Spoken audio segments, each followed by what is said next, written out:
Hello everyone.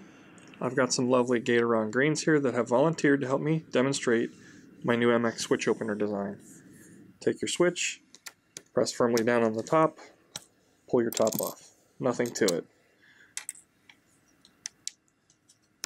Should make opening lots of switches very fast, very easy. You can also use the holder to hold a switch bottom while you work on it, whether you're switching springs or lubing, whatever you're up to. The bottom of the device has a hole in the center just in case a case bottom will get stuck. You can pop it out. There are also 3 small holes that are designed to hold rare earth magnets if you have a metal build surface. I'm hoping you can actually get one-handed operation out of it. That's all there is to it. Thanks for watching.